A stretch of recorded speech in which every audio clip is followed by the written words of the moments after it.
Just a long lost look in your eyes brings out a love that I can't disguise.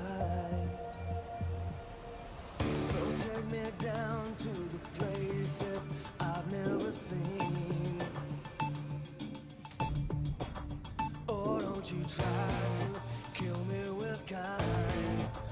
It's just your love that's driving me wild. Oh, from the dawn we rise, with the heart we cry, into the light we go, into the light we go. From the darkest night, from the fire inside, into the light we go, into the light we go, into the light we go.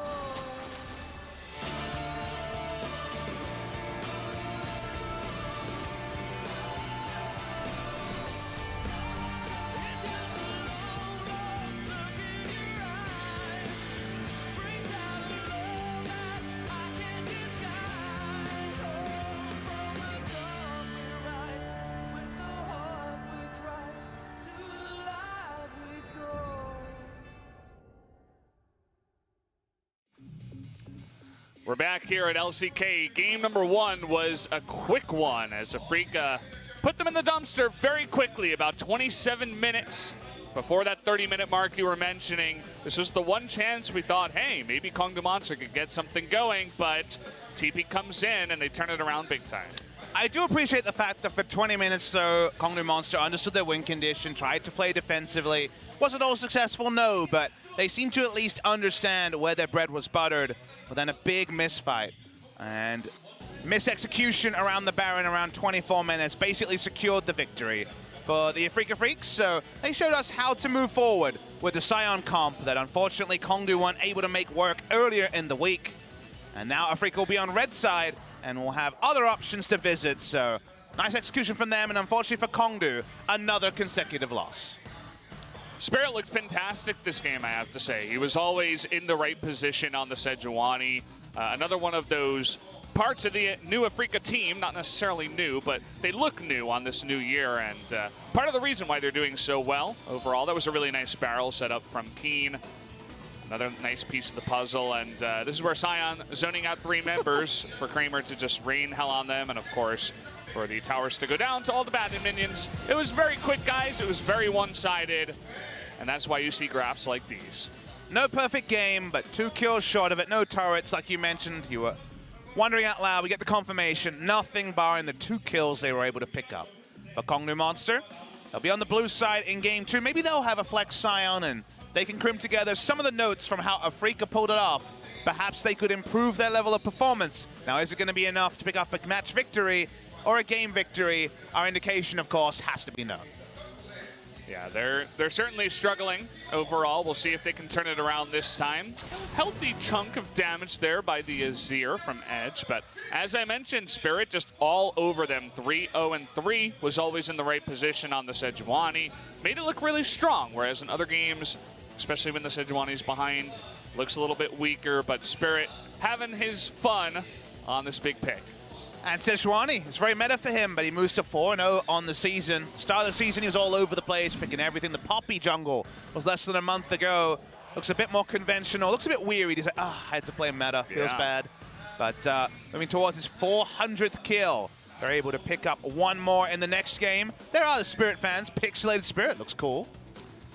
Yeah, it certainly does. Looks like a pick of him when he was a little bit younger, but I don't know what's going on with him in the booth. He looks exhausted. Speaking of tired players, Raze is playing game 2. He's playing, but he's got to wake up before the games, right? Kuro wants to play some more LeBlanc. He knows he won't pick up MVPs on the Sion. Wants to go back-to-back. We'll see if he can do it here. We're going to jump into game number 2, pick and bans right away.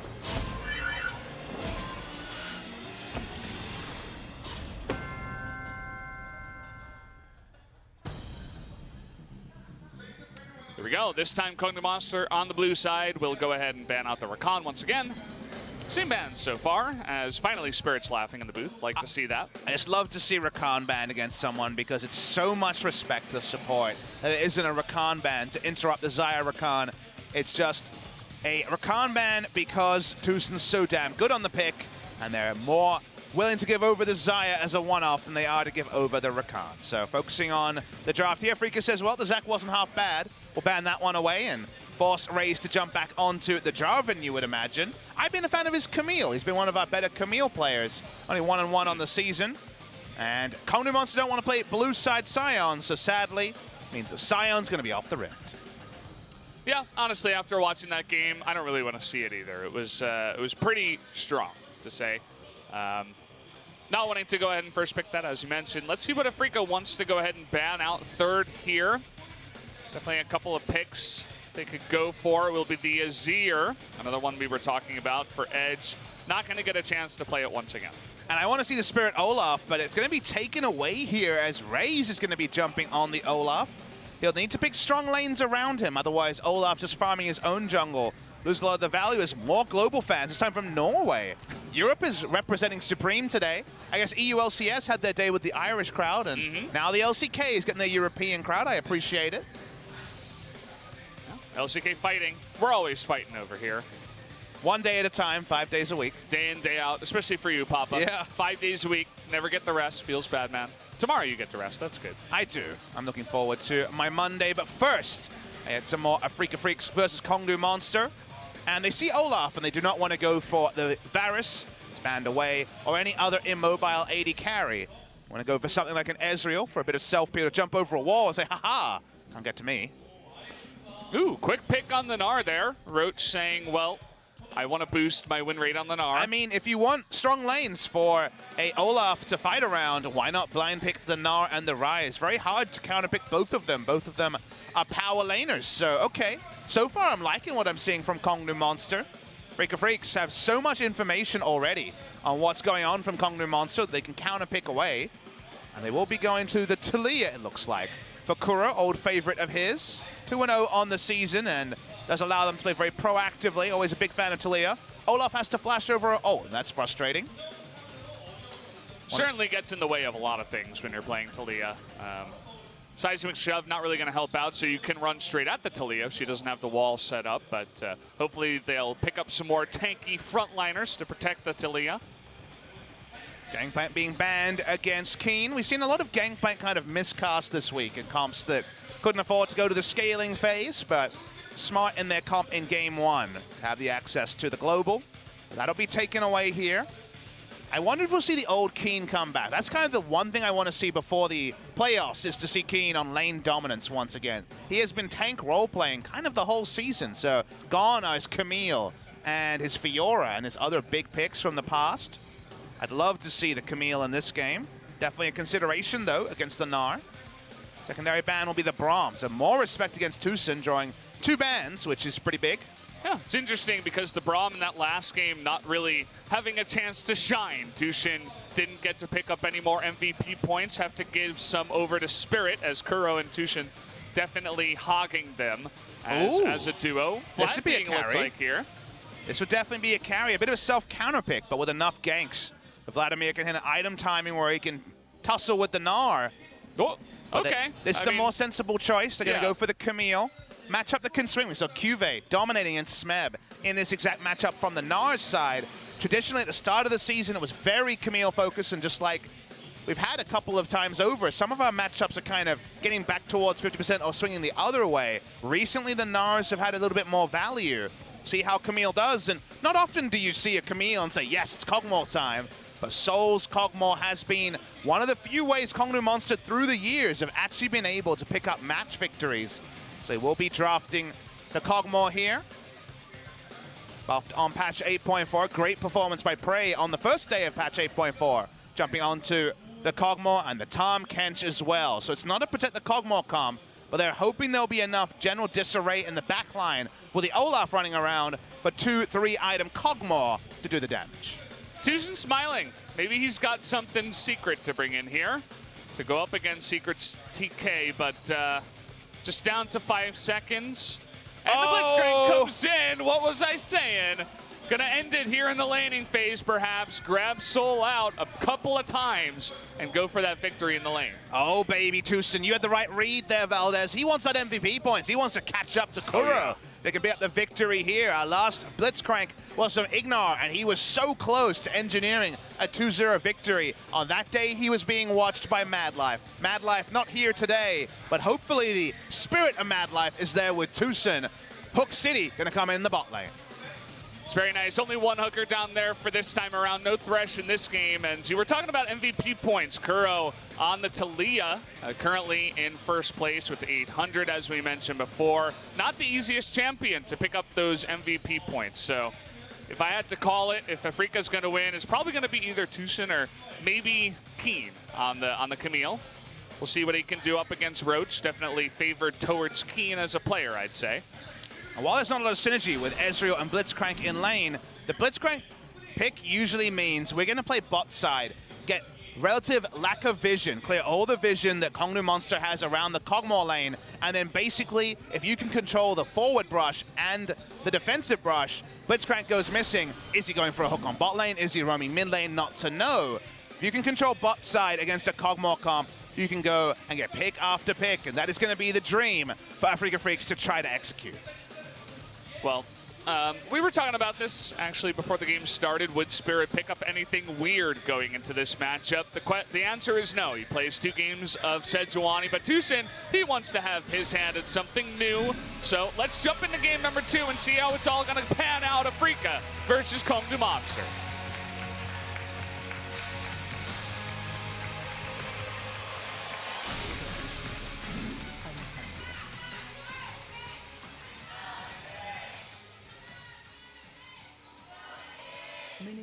Match 69, game number 2 here. As we hop back onto the Rift, this time KONGDOO Monster will have their hand at the blue side, but they've got a big robot in the way of their victory.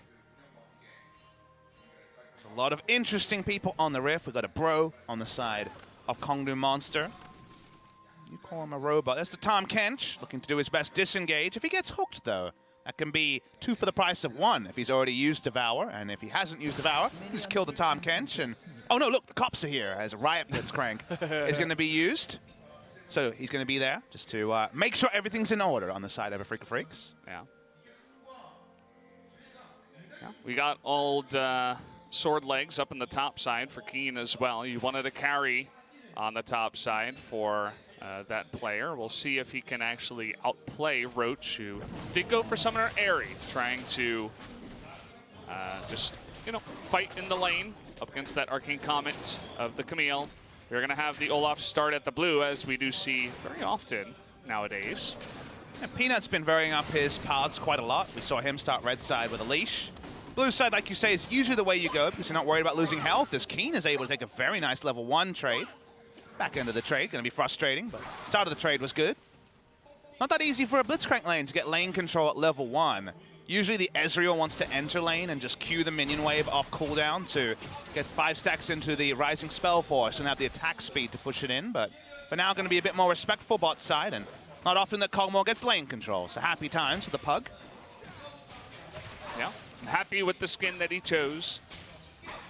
I saw... Oh, right, you are. Yeah, I am. You are on Team Kog'Maw. I am like the one caster here in Korea that does like the skin. I'm not sure if it was fake or real, but I saw something on Twitter about Kog'Maw chromas and about how there's lots of different types of dogs that are coming in that you can choose. I'm very happy with that. I think I may have to pick up some Kog'Maw because I love the skin so much. You know you're not employed by Riot. You don't need to go full sellout here, Valdez. No, it's just me. Does that make it better or worse? It's better for sure. When it comes to Kog'Maw, I'm less convinced of that. I mean, I do like his other skins, but certainly this one takes the cake. Oh, he missed that ward. That's unfortunate. And we have confirmed that there is no Korean voiceover for the Brolaf skin.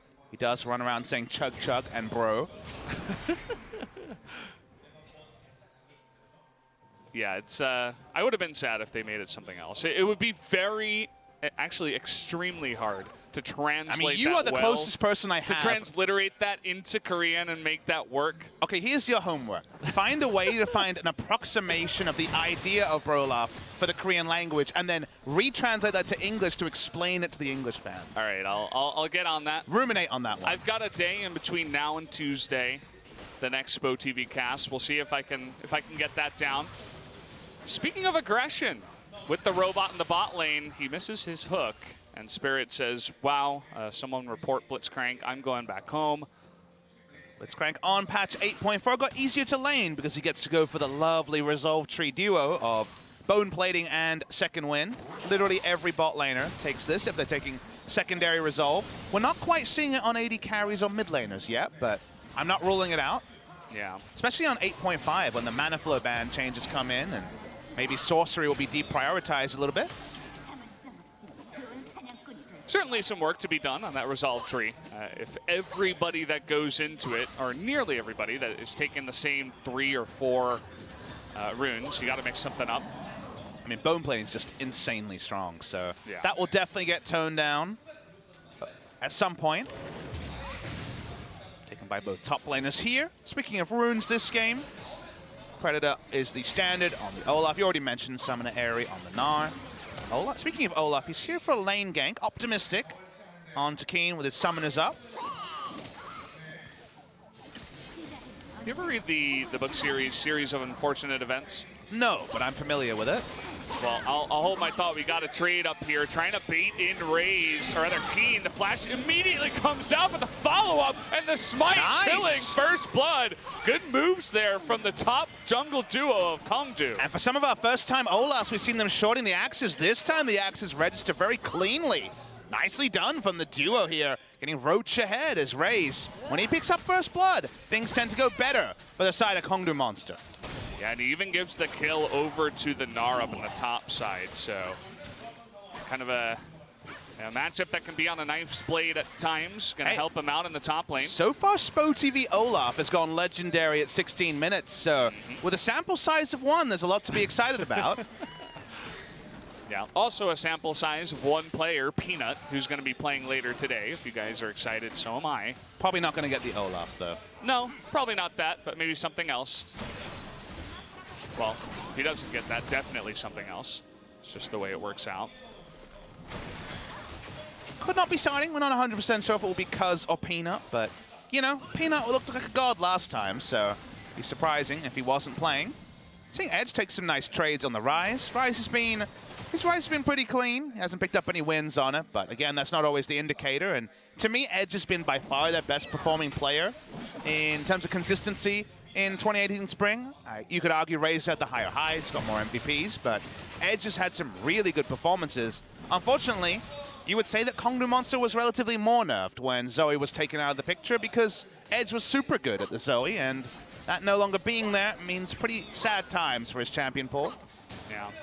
The other champion I'd pick out on the side of KONGDOO was the Alistar for Secrets. Sure. So far as Tom Kench is 1-10, I mean, that's just because they're losing so much, right? But the Alistar overall, with how many games they've lost, still sitting at 4-2. It gets banned pretty often in the second phase, based on what I can see in both games, actually. Banned out by KONGDOO Monster in Game 1, Afreeca in Game 2. It seems like they just don't want to pick it early enough for him to continue to get that Alistar pick, and I'd love to pick their brain about exactly why. And specifically, supports have been last picked a lot this week. I think a lot of that is for counter-picking with the Kog'Maw in this particular game. Definitely depends on your laner, and the 80 carry pools have been so narrow with so many 80 carry bans that, like you say, Alistar's been deprioritized for most teams. I think it's a lot of variables at once rather than anything specific about the Alistar. Yeah. I did want to run something by you since you are our resident Taliyah expert. Sure. We definitely have been going heavy on the Archangels, and I've mentioned a couple of times about how mid laners have a lot less health, so having an overshield is something very craved. You are a big Taliyah player. I noticed when I was looking at your solo queue history, it was obviously a lot of Ludens at the start of the season when everyone was messing around. Have you changed your approach to the Taliyah? Oh, certainly. I mean, when you see all these pro players moving into that, you definitely have to think about the reasons why, but we do have the Smite steal there coming in from Raze. Does effectively pick off the red, and a nice long jump off of that blasting plant gets himself away. But yeah, the Archangels is it's quite nice. You know, you can build up that mana early on with the tier. You generally can build straight into it because you can get that Lost Chapter next. And Predator just runs out for Raze. Yeah, still thinking about a dive here. Or zoning. He doesn't want to get too deep in there because we do have Spirit and Kuro. Man, was zoomed out. We are. I'm getting vertigo over here. Can we please zoom back in? The wall's going to come in. Nice interruption. It's going to fall short of trapping Roach, but do have the Hextech ultimatum for that. 3 members trying to jump onto the Snar. It's not going to work out. A bit sloppy in the gank up top. Now Kuro in a bit of trouble, forced to flash away after seeing Olaf ult in his face, saying, okay, I want none of that action. I believe Olaf, Raze actually threw an axe to interrupt the wall ride from the Talia. Man, they didn't have enough damage to chase, so nothing could happen for the Gnar. Keeps his summoners up. Return to all of it. They're trying to give Keen a bit of a leash because he's been held down so well after the lane gank earlier, and they're looking for more here, trying to hold down Keen even further. Keen's in a lot of trouble. The flash rune prison coming on in. That lasts for so long. He doesn't have a hook shot available, and that's going to be the kill given. Over to Edge on the rise. Have a couple of kills now on their solo laners. KONGDOO Monster looking a lot better this time around. They're playing with lane pressure really well. It's good to see them executing the Olaf much better than they were executing the mid lane Sion earlier this week. They clearly outpracticed the Olaf permabanned against most of our aggressive junglers. You forget that Raze was great on the Camille. His level 2 ganking Jarvan was his best early pick, and the Olaf fits the same bill. Nicely done, and like you mentioned, if you can actually queue up the E into W, flashes down on Keen, nothing he can do, and the root's gonna mean the kill's gonna be picked up. Yeah.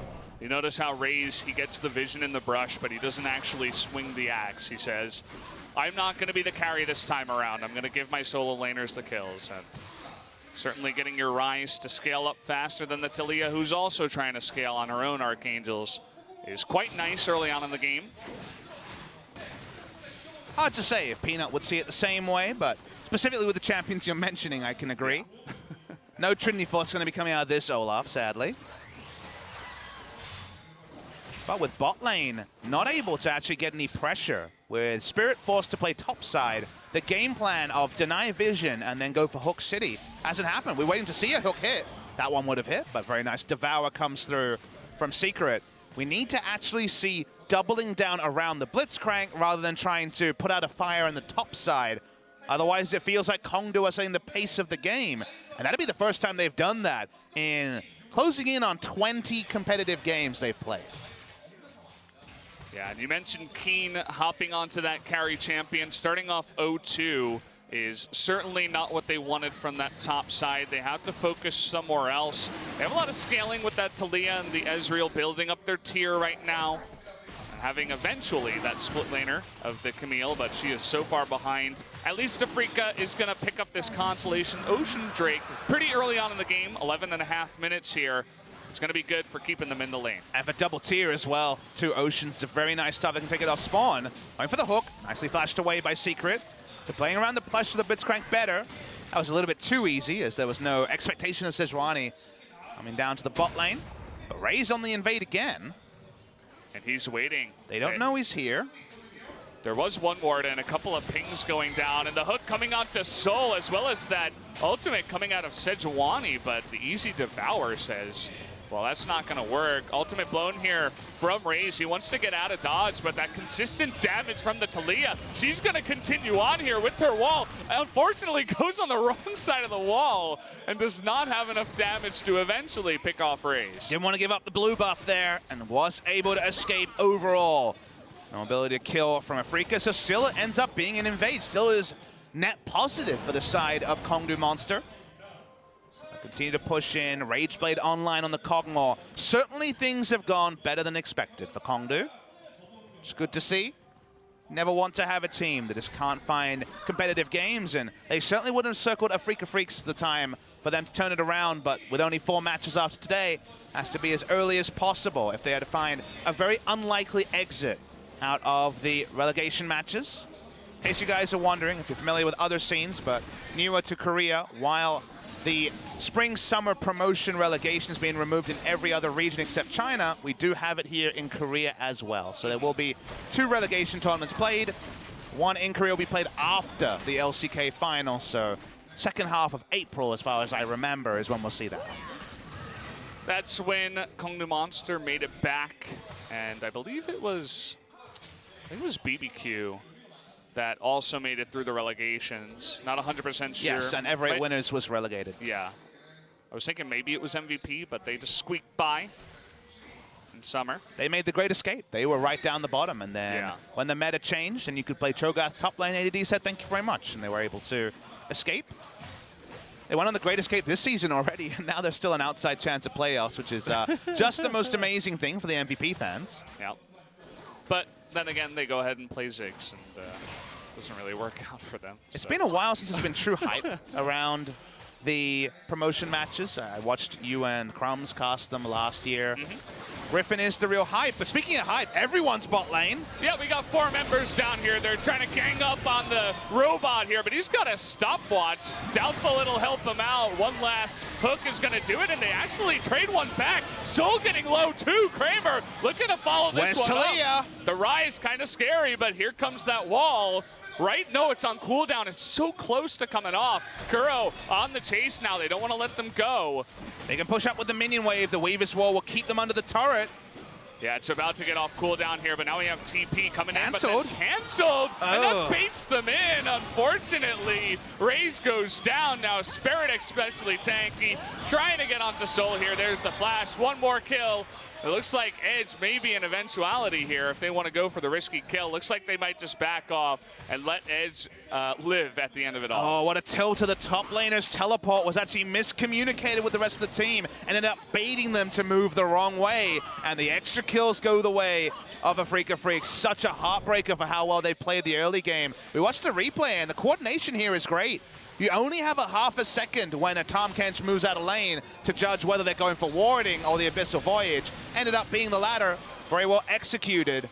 They go in, they take down Tucson. It looks like it's going to be a 1-for-1. And then you think, wait, it's Talia. What about the Weaver's Wall? It's on cooldown, which stops it from being the punishment. So again, the timing for KONGDOO Monster should be complemented. The deep lane ward. Notice, they're largely out here. There isn't going to be 2 deaths onto KONGDOO Monster. They should be out. But the teleport starts to be channeled right now. They move forward and start chasing. Teleport is cancelled, and Afreeca say, wait, let's go for this. They get all the kills. They clean it up. Big misfire from the side of KONGDOO. Yeah.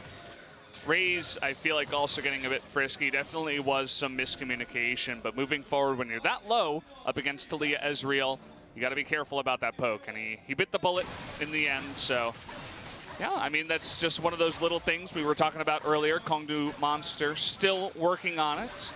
And that's kind of the worry is you need to use words like still when it's week 7. It's the last match day of week 7. Like, if you can't work out your communication strategies in a full Korean roster, a single language roster by end of week 7, you got big problems. So unfortunately for them, not good enough at the highest level to have that level of a communication mistake.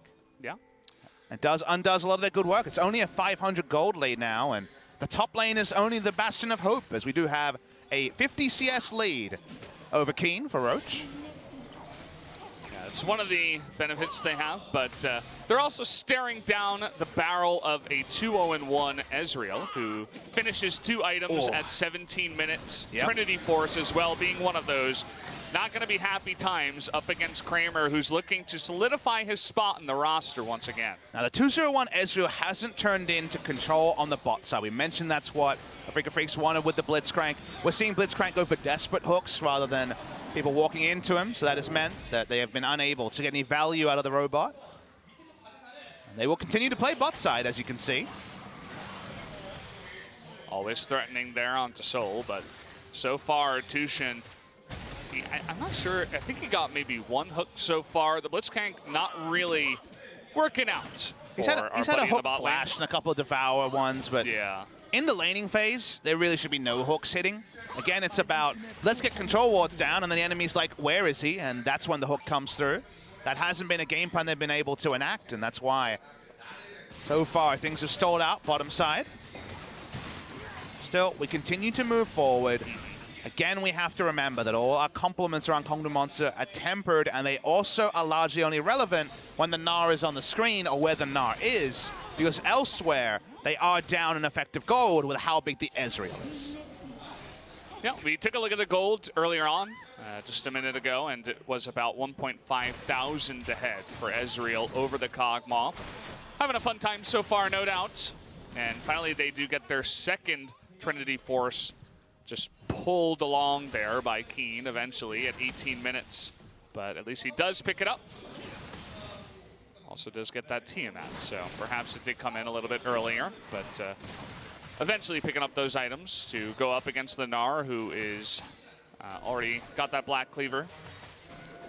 I'm mostly watching the minimap now, waiting for there to be a transition in the ward control for Afreeca, because right now they haven't placed most of their control wards, and this is the area of the map where the control wards need to be put down. Bottom side to profit off the implied power of a rocket grab.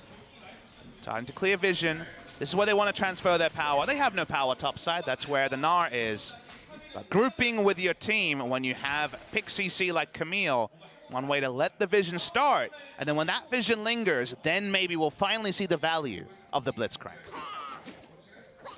Yeah, still waiting for that. By the way, our Blitzcrank did take Minion Dematerializer, has all 6 stacks still left available, just in case KONGDOO Monster want to get frisky later on in the game with some Banner of Commands. It's actually a pretty big cost, though, because usually Blitzcrank is one of the most liberal users of Minion Dematerializer, given that he has very low lane presence unless his lane is ahead. So it's the backup insurance, you would say, for the late game, rather than a strategy to help out the early game. Oh, we got Noloff on the way here, trying to jump on a Kuro. This is what I was talking about with the Taliyah, but again, not able to dive the turret just yet, so they let her get away. Get a flash, but no more. Still, nice little trade for Raze.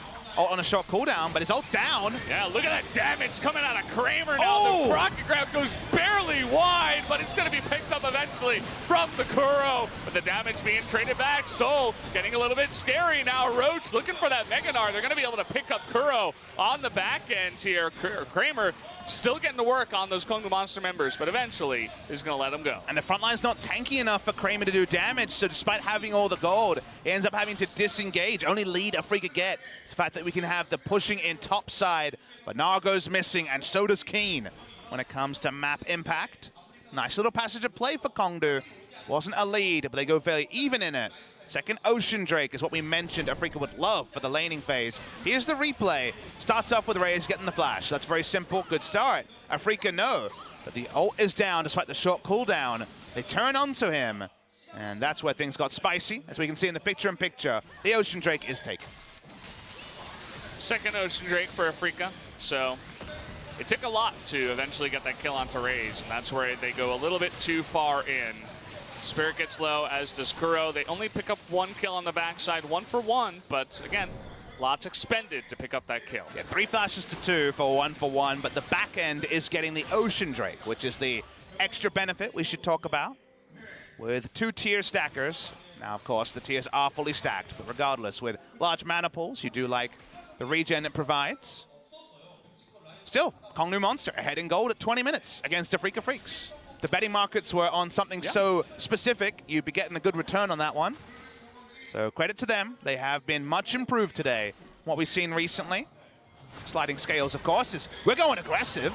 Yeah, that's what they like to do here, and a couple of members going to be caught out. Spirit, though, has the ability to go over the wall. Looks like it's on cooldown, though, so does get caught in the Dragon Pit. Nice pickup onto the jungler here. We do have the Baron spawned. We'll see where KONGDOO wants to go from here. And Raze was smartly going for being literally on top of the board to stop there being the ability to use the Arctic Assault over the wall. Walking towards the Baron. Now this Baron will definitely be contested, and Tucson can mess up a lot of these things. They're going for the Baron at 22 minutes. Yeah. That'll be a huge prize. Tucson sees it all the way along. Are they going to contest here? Oh, the wall yes. comes in. 5 members in the pit, and the Tom Kent's in the front. The double dive McSub. That's not going to be stolen, though. And eventually, Tucson is the one that gets low. They have the counter engage onto Raze here, but that's only 1 for 1.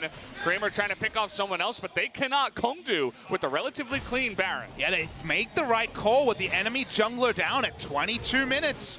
again, KONGDOO continues to defy expectation and make the right calls that have gone begging in previous series, in previous iterations of KONGDOO Monster. And remember, the roster has stayed very similar. The takeaway for KONGDOO was their macro from ahead was good. They just did not get ahead because their lanes were very weak, both in terms of talent and just the ability to play out the lanes against some of our better teams. So far here, they've been able to actually get that good early game going, and then in a vacuum, they've made the right call. Now, roaming over with Roach as well, trying to continue to wail away onto the Camille. They haven't been in this spot. It's unfamiliar territory for KONGDOO, but the execution cannot be denied.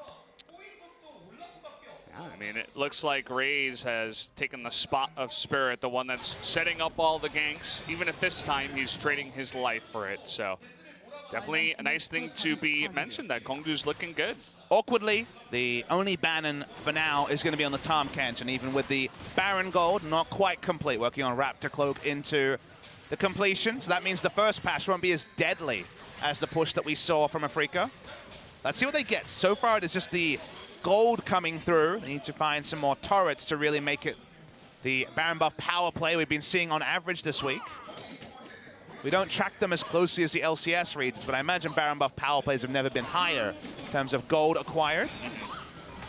You can see what's happening in that 1v1, right? I mean, Keen is just having way too much trouble up against the Gnar, and we've seen Gnars get out of hand. Once you get that Baron, and he's going up against a top laner that's behind, he's sitting on a frozen mallet now, and he's just not letting Camille get anywhere near the turret. That's going to be nearly a free one going down the inner turret in the bottom lane for KONGDOO. And it's not even controlled aggression because he doesn't have his jungler around him. The enemy jungler was there and was saying, sorry, I mean, what can I do? Nothing they can do there, so second turret falls. They would love to get the mid lane out of turret. They have more and more space for the inevitable Baron push. Not going to be giving up without at least a little bit of a contest here. Afreeca, they were thinking about fighting or perhaps just trying to clear the wave, pushing forward with the Sejuani. Eventually, they do lose this one. You can see that Kramer, he's still really fed on the Ezreal, and he's also got double buffs. So do not forget about the Ezreal in the back of your mind. As built for this earlier game, and still sitting at 2-0-3 on that pick. But maybe forget about the Blitzcrank, because Tucson has not had the most success, and you would have to say for a last pick support, which is usually Tucson's wheelhouse, they haven't played around the Blitzcrank at all. They've never been able to get the vision control we expected against the Kog'Maw. We've seen this before, where Longzhu at the time would pick Kog'Maw, when Kog'Maw was picked, would take the Blitzcrank and just basically play bot side the entire time and make the Kog'Maw free food. That hasn't happened in this game, so the Blitzcrank has been effectively useless. Even the flash hook went wide. Now, one hook can win the game, but the game plan around the Blitzcrank has left a lot to be desired. Yeah, it's certainly non-standard for reasons like this. The Blitzcrank has a lot of trouble, and it just looks like, why would you ever pick this pick? It's almost like Tushin having a little bit of fun. His teammates were like, yeah, okay, go ahead. You know, we'll see what you can do. But as you mentioned, not really playing as a team around it, and unfortunately not really getting a chance to do it by himself. But he's got his teammates, specifically Kuro and Kramer. Now Kuro, one of the biggest MVPs we have so far, really impressing, and so far as Talia's been looking quite good as the resident Talia judge here on the desk. Definitely like this build, especially with the Leandri second. You're just always in combat as Talia. You're always poking, so you've always got that 10% extra damage, and it certainly helps out. So here we go. Speaking of damage and fighting, Raze almost gets chunked down there. Kramer trying to be up the front, trying to poke around. He used his gold lead to have it mean something. These are 3 items. You don't get much stronger as Ezreal after the Blade of the Ruined King is complete. Probably going to be something like a Mortal Reminder as the next item. Bloodthirster an outside chance as well. He needs to do damage, though, because the rest of his team is behind. Now, what is the plan to get to Sol? Because put down control wards and hook him and stop him from getting items. That didn't happen this game. Kog'Maw has been able to happily farm. So when you see a Kog'Maw, you think, okay, backline access. They don't really have any, unless the Camille is able to get the Hextech ultimatum, and Camille falling behind has made that a one-way trip. So let's wait and see. They can ever find a way to shut down Sol. Otherwise, with Hurricane as a second item, he's definitely ready to roll. Tushin has been millimeters away hook after hook. It's kind of sad to watch, right? If he had hooked someone in there, certainly could have gotten a nice chunk and maybe made a play towards that Mountain Drake, but now the hook is down and KONGDOO Monster moving into an area where they don't have too much vision. They're still going to go for it. No steal, and the Mountain Drake will go over to KONGDOO. First Drake of the game stops the stacking from being Elder Dragon win condition as severely as it was looking before. Oblivion Orb again. Sorry, I shouldn't say that. The Spellbinder is picked up by Rise. Second time we've seen Spellbinder this week. See if we actually see it popped. I didn't really get a true indication of the item, and I know most mid laners I talked to are pretty wishy-washy on how good Spellbinder is. I know you were not a fan. I mean, when you're on the Rise, it kind of makes sense, because what Rise wants to do is he wants to get on top of you, he wants to spam his abilities, and he wants to stay in range, right? So that extra movement speed plus the extra AP that you will have stacking up very fast with all of the abilities that are being spammed from not only the Rise, but also Ezreal. the Taliyah, the Ezreal, and even the members on his team. So it's good for stacking up. The only thing that I really dislike about it is it's only 4 seconds, right? It's 4 seconds to make something happen. It can be up to 100 AP, which is a really nice chunk, but it sometimes goes, it feels unnoticeable at times because it lasts for not too long. It's one of those things where if you think about items to compare it to, and obviously there haven't been too many items like this, kind of in one way is indirectly like a Deathfire Grasp was back in the day, where it's about a window of power rather than anything more. But it's so situational to set up, and then it does depend on how well you scale on AP rather than just a damage amp like old Deathfire Grasp was. That it's even more situational, you would say. But it's a fun idea. I just don't know if this actually becomes a reliable pick outside of abuse cases, which Rise, given his spell weaving, can be considered an abuse case for stacking up very quickly a Spellbinder. Yeah. I mean, we say that from time to time. Not every item is meant for every champion, and certainly if there's going to be one champion that's in the meta now that could use the item, it's going to be Rise and the Spellbinder. So we'll just have to wait and see to what effect it is. Maybe pay attention to when he uses it and see exactly how much damage he can throw out. Certainly a fun one, but here we go. Edge is finally, he lands a hook here, and that might just be it as Edge. Well, he's got a lot of shield somehow, some way. Has enough to make it through that arcane, True Shot Barrage rather, and he's gonna stay alive, but here comes Taliyah with the wall trying to take him in. The Realm Orb is gonna help Secret get away, but they get him low enough. Thinking about the Baron, will they go for it? Looks like not yet. Nice hook comes through, and Nara's not grouped. He was split pushing. He walks over after the teleport was cancelled. First good moment for Afreeca. Tucson has his flash, so the first couple have gone wide. The flash hook is something to be respected. Very tense part of the game where KONGDOO is certainly ahead. But with the Blitzcrank, miracles can happen. Yeah, and it's Blitzcrank into a multitude of CC. If you can lock him down, the Seismic Shove. I mean, you got Sejuani, which goes without saying. So they just gotta lock someone down. See what they can do. Roach, though, moving forward, trying to challenge Spirit and Kramer in the face, looking for that ultimate. Ray's gonna be saved from the Seismic Shove for now as the battle continues over the Baron Pit. Enough narrow corridors, so you have to respect the Flash Nara play. So the Flash is being up. Always relevant in scenarios like this when it comes to playmaking. Always gonna be slightly more on the back foot. There is less wards than before, so everything's very tense. It's Crank, you have to say, in a meta with less warding. Should be set up for success more than the Tracker's Knife meta. Don't know if that will mean more Blitzcrank, but something to think about at the back of your mind. 2 sweepers on both teams. No longer is it the 3 sweeper meta. You'll see some sort of warding trinket on the mid laner now. Yeah, liking the blue trinket. Definitely does help out for spotting potential ganks that could come through with the Rise and the Tom Kent specifically. It's also a blue trinket from behind is usually a lot more fruitful than a blue trinket from ahead. So given that Afreeca have given up a lot of map control, it makes sense for Kuro to go for the blue trinket and not the permanent vision that is available to the Rise, who's more of a side laner as well. But we do appreciate that the game hasn't really been moved forward by the side of KONGDOO, who have been in control for the last 5 minutes or so. It's a very good play before that, but the second Baron is spawned, and you would argue that Afreeca has more control around Baron than KONGDOO does, which is kind of counterintuitive with how the game has gone, but also implied by the fact that items are starting to be there. despite there being a 4,000 gold lead, 54,000 gold worth of items to Afreeca means something in terms of being able to follow up a pick. And Kramer has gone for something we have seen happen very rarely in a long time. He's actually gone for Duskblade as a 4th item, a snowball item. He knows that he needs to be the one going for a deletion item. It gives him a bit more of a sweeper effect because he does get that little bit of extra ward clearing.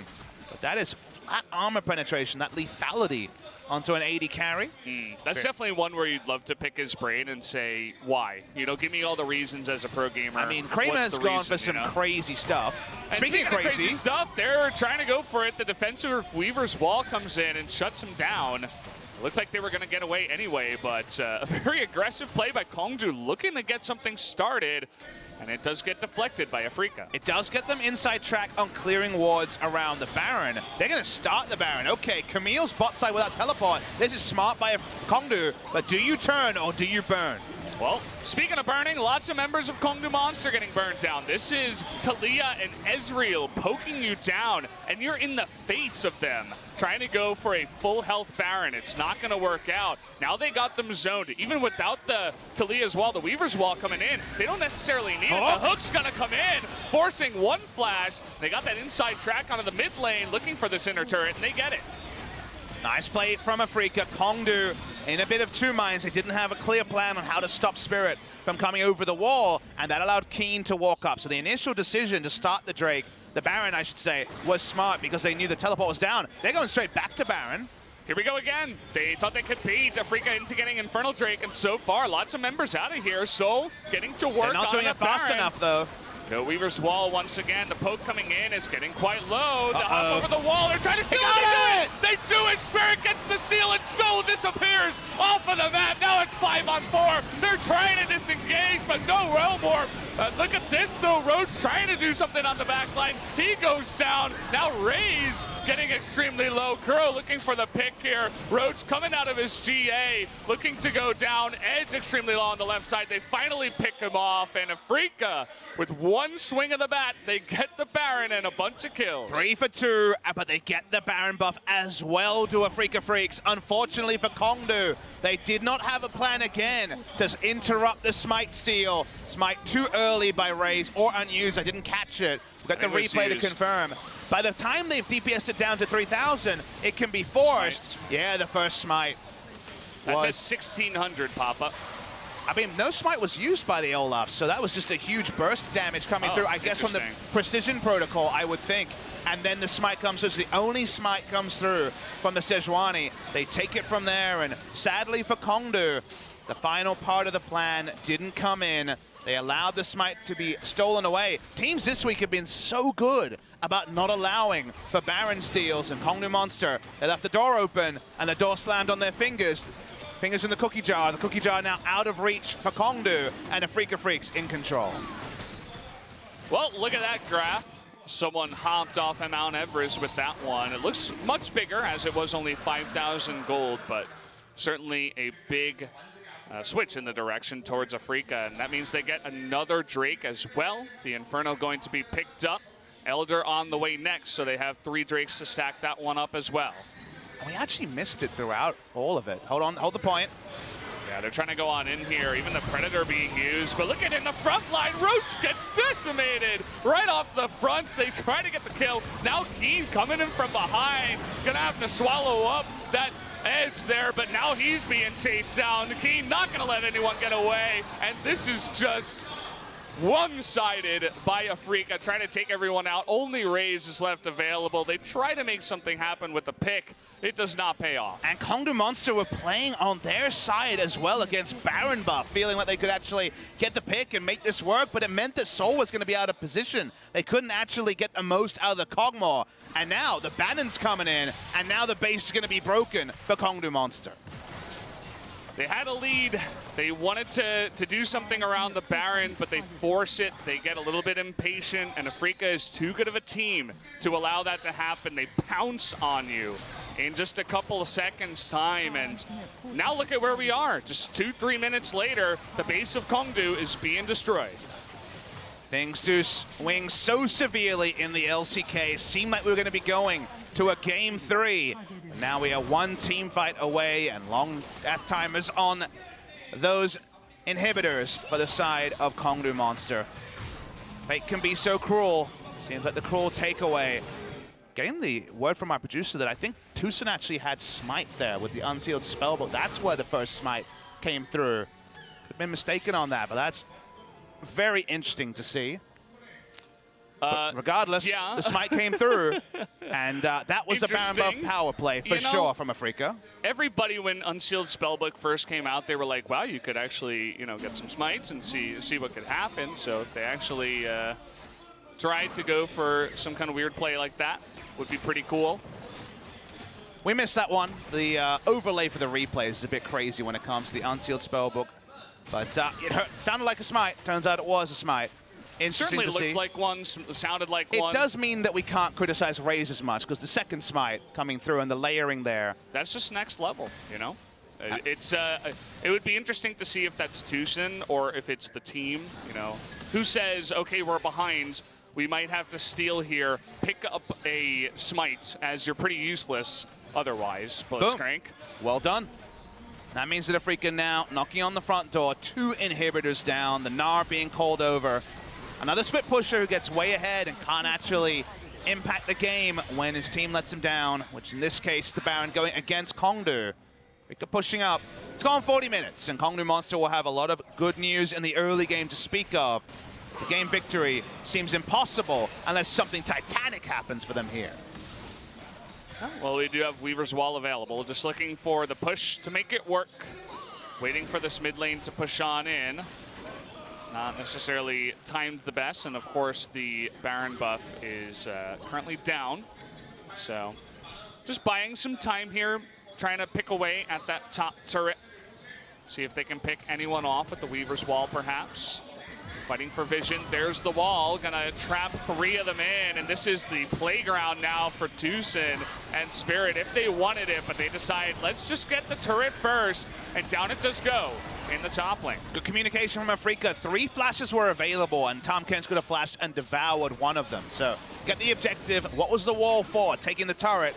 They got the objective, and they continue to push this. There's the ult. Well, they get it onto Tom Kench, and 3 ultimates used to take him out. That's all you need. Oh! And Soul gets one shot by King. That was dirty. He's not behind anymore, Papa, saying, get out of my game. Kramer, finally, another hook comes in from Tucson, trying to get some more damage here. But that's going to be it, guys. A quick 2-0 victory. 40 minutes this time from the side of Afreeca. Afreeca Freecs were behind for the majority of the game. That is not good news against KONGDOO Monster. They'll just say it was a one-off, but KONGDOO played better in Game 2 and 1 than we have seen recently. Better is not good enough for them to take down the Afreeca Freecs.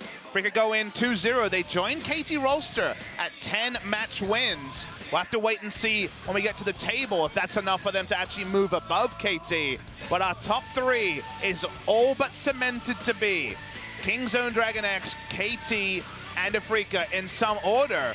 That order means skipping best of 5s, so the race is still on for the final 2 weeks. 4 best of 3s to stand up and be counted, or to make yourself that much more of an outsider to make it to the grand final.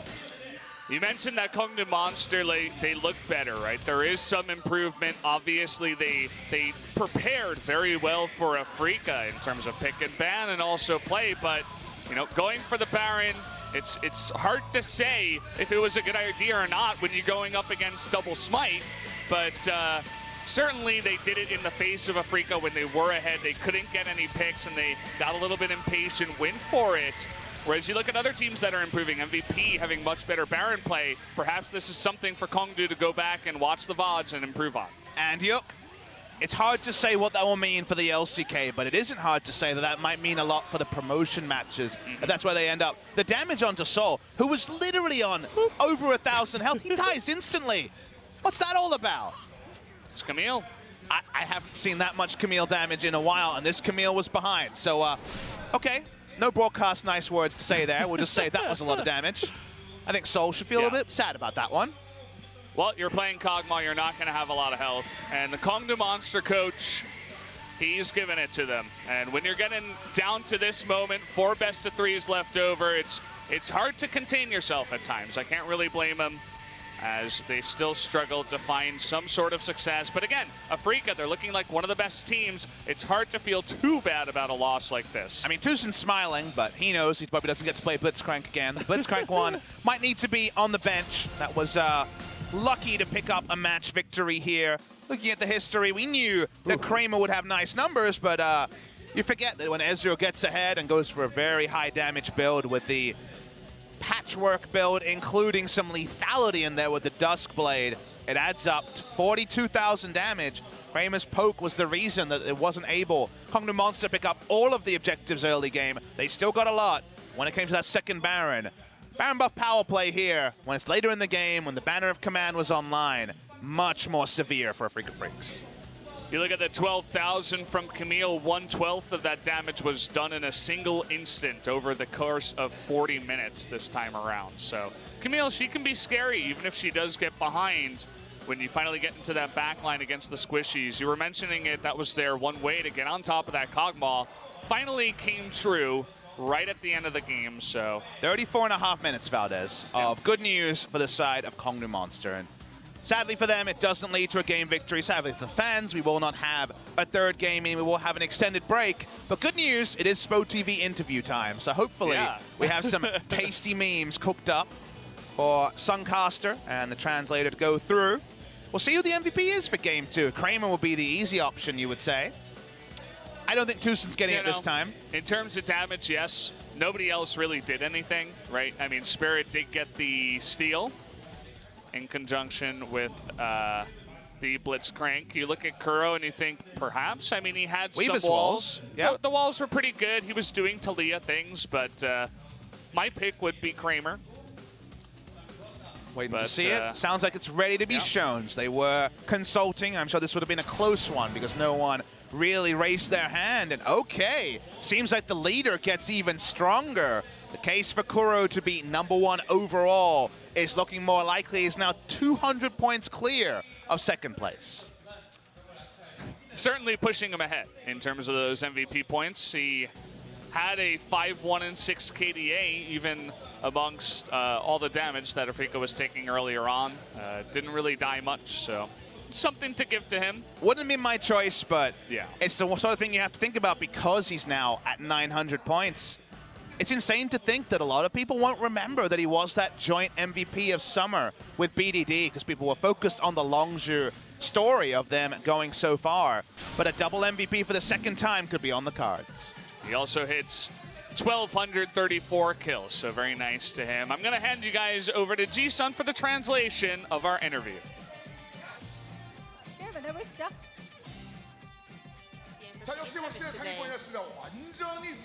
Afreeca Freecs proved that they are the stronger team in LCK. And here we have Kuro and Spring from Afreeca Freecs for the interview. Congratulations. So picking up 2-0 victory today. How do you feel? Well, I was in a really bad condition. I wasn't feeling well, but I'm really happy that we made a 2-0 victory. Yeah, I can see that you aren't feeling really well. A lot of your fans are worried about you. How are you? Are you feeling all okay? I thought that I would be, but it got worse. So I'm gonna take a rest today. So I hope you get better. So how about you, Kuro? You have a lot of MVP points. How do you feel about today's match? Well, I want to give the credits for my teammates for making me able to get the MVP.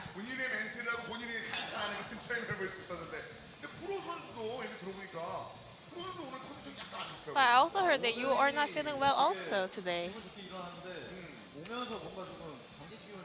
Well, on the way to the next arena here, I wasn't feeling well and I thought I might be catching cold, so yeah, I wasn't in my perfect condition. So I'm gonna be taking a rest after I get back to my house. So a tip for you guys is to have a pair that can prevent you from getting cold. So if you go to house and try it at your house.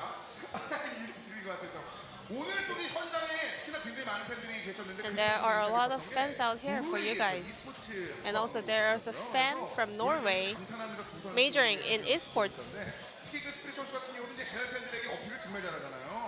So how do you feel about your fans all over the world? I don't know why they came today, but if it's because of me, I will be totally honored. And I hope they get better impression about Korea. So moving on to the games. I saw a lot of great teamwork with your teammates. What can be the highlights of the first game? The first spot in the mid lane, and also when we got double kills in the top lane.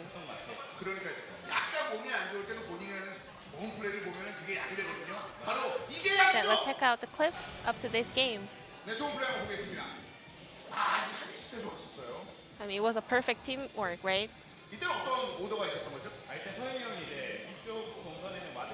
Kuro told me there's no visions in the upper side, so I had confidence that I'm gonna make a kill over there. And this one was like my super play. I thought it was a little bit risky because Keen kind of underperformed at that moment, but it was lucky that I did so well.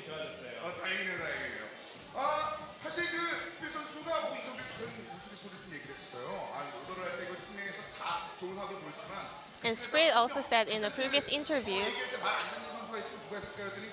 the Kuro actually doesn't listen to your shot calls.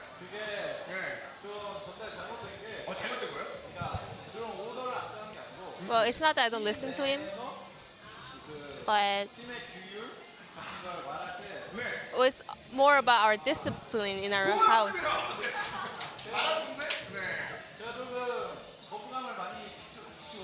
Well, I sometimes deny to follow the rules in our gaming house, so I think that was what he was talking about.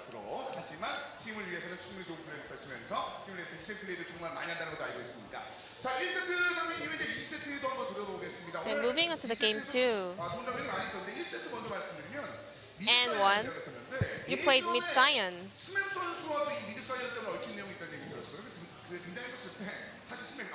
And last time you played mid Sion long back in the days when you were in the G Tigers. I heard that you played it because Smet wasn't good at it.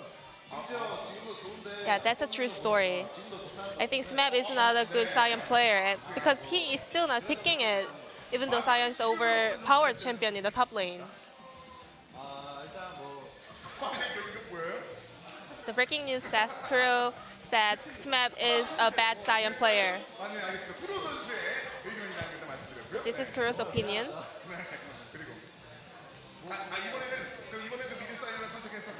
Then today, why did you pick Sion on mid lane? Because Sion is a good champion in the current match. So I guess Kuro has a lot of confidence on mid Sion. And for Kuro, what was the best moments of today's series? So we'll take a look at the clips.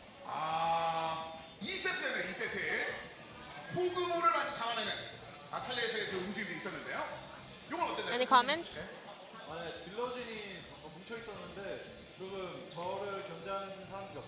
Well, I was free dealing in the backline, so it was easy for me to put the CCs on their opponent dealers. And the second set was an easy game for you guys. And it seemed like KONGDOO Monster was striking back after the first game.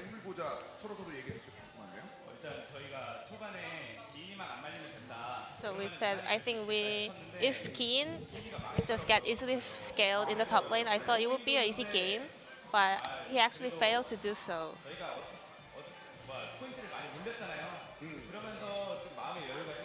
But during the games, I think we turned the tables around, and we're gonna we're gonna do better throughout the game in the end. So I think that's how we got the victory at the last moment. 괜히 누르기 싫을 때가 오잖아, 탈리아 있었을 때. 근데 그 시기를 넣은 다음부터 경기도 굉장히 잘 푸셨는데 어떤 And 시점에서 what about you on Talia today? 라는 생각이 드셨나요? 일단 제가 3킬쯤 넘었을 때부터 팀이 되게 잘 나와가지고 Well, at the moment that like 3 kills, I was scaled well and I got some magical items on me. So I thought the game would become a little bit easier for me. 팀에게 충분히 도움될 만큼 굉장히 많이 있었으니까요. 오늘도 시청자 질문은 두 선수에게 굉장히 어떻게 의미 있는 그런 질문이 들어온 것 같습니다. 이 시청자 질문이 So we have a question from the fans. 그냥 프로게이머 하기 잘했다고 느낀 순간은 When do you think that you made the perfect choice to become a pro gamer? 응원이 필요한 상황이 됐는데 이런 순간이 분명히 있을 거거든요.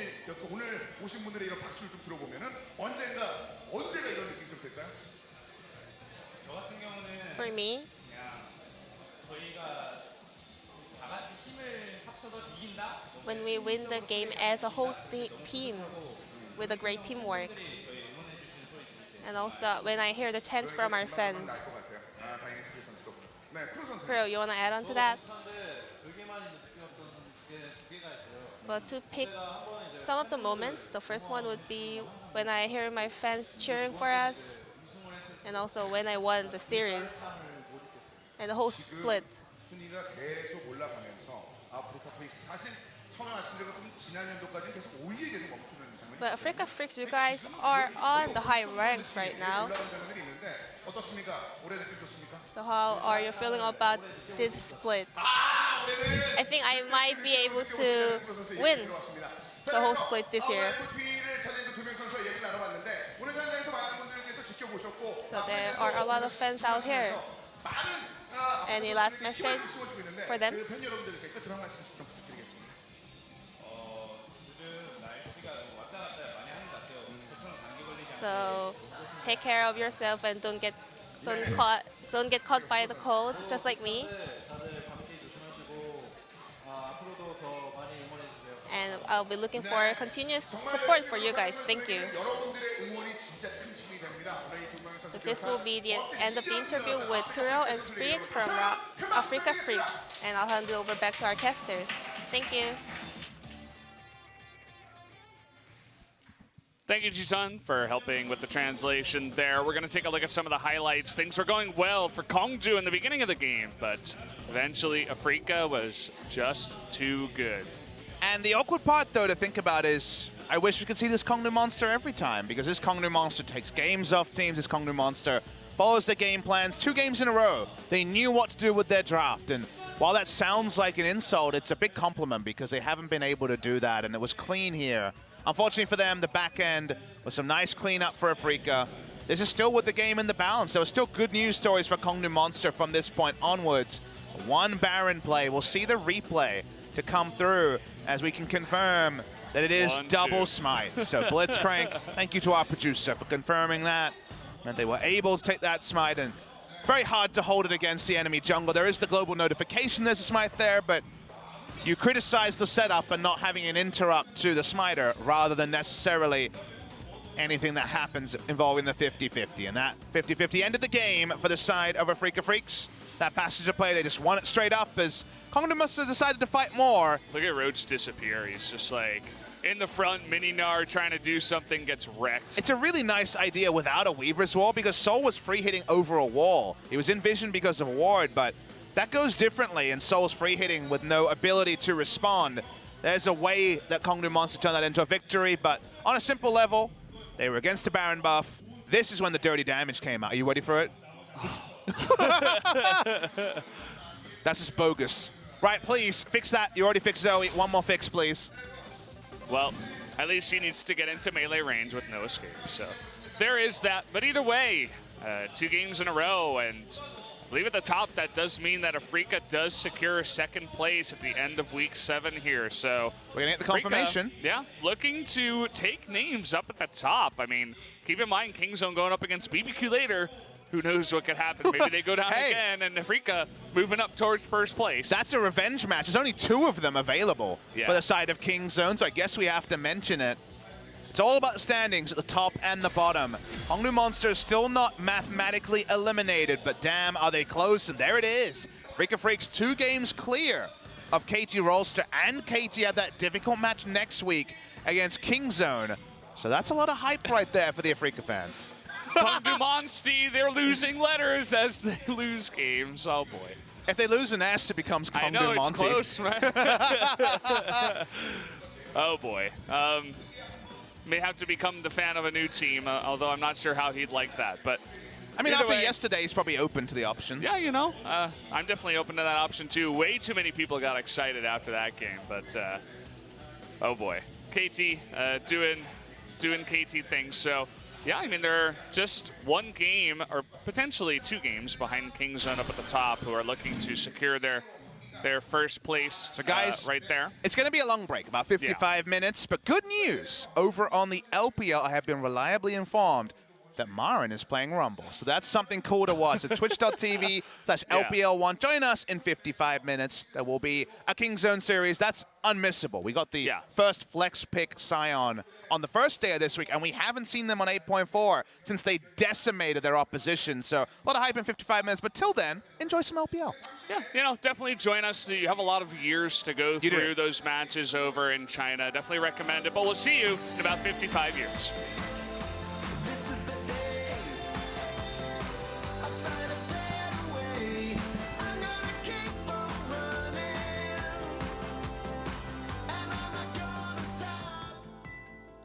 네, 오늘의 첫 번째 경기 아프리카 프릭스와 콩두 몬스터의 경기는 아프리카 프릭스의 승리로 끝이 났습니다.